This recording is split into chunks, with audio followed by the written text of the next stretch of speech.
పల్నాడు జిల్లా నరసరావుపేటలో YCP SC cell నేతలు ధర్నాకు దిగారు. అంబేద్కర్ విగ్రహం ఎదుట నిరసన తెలిపారు. ఈ కార్యక్రమంలో మాజీ మంత్రి విడుదల రజని, గోపిరెడ్డి శ్రీనివాసరెడ్డి, బొల్లా బ్రహ్మనాయుడు, కాసు మహేష్ రెడ్డి, సుధీర్ భార్గవ్ రెడ్డి పాల్గొన్నారు. ఇటీవల పిన్నెలతో ప్రత్యర్థుల దాడిలో గాయపడ్డ వైసీపీ కార్యకర్త మందా సల్మాన్ చికిత్స పొందుతూ మృతి చెందారు. ఈ నేపథ్యంలో సల్మాన్ కుటుంబానికి న్యాయం చేయాలని వైసీపీ నేతలు డిమాండ్ చేస్తున్నారు.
రాష్ట్రం మొత్తం చూశారు.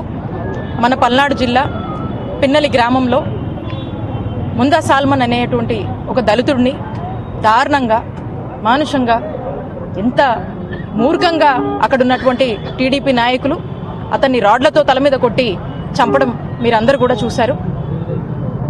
మరి ఆ చనిపోయిన అతను మనం చూసినట్టయితే అతని బంధువులు అతను రాడ్లతో బలంగా కొట్టి అతను కోమాలోకి పోయిన తర్వాత వాళ్ళ బంధువులు పోలీసులకు ఫోన్ చేసి ఈ విధంగా దాడి జరిగింది, కొన ప్రాణాలతో ఇబ్బంది పడుతున్నారు, హాస్పిటల్కి తీసుకువెళ్తున్నాము, ఈ ఇన్సిడెంట్ జరిగిందని పోలీసులకు అతని బంధువులు ఫోన్ చేసి చెప్తే పోలీసులు ఫోన్లో ఏం మాట్లాడుతున్నారు అతనితో, ఎవరు రమ్మన్నారు, ఎందుకు వచ్చారు, ఊర్లోకి మీరు రావద్దు కదా అని చెప్పి పోలీసులు ఈ విధంగా స్పందించారు. ఎంత బాధాకరం అండి, ఎంత దారుణం పోలీసులు ఈ విధంగా స్పందించడము.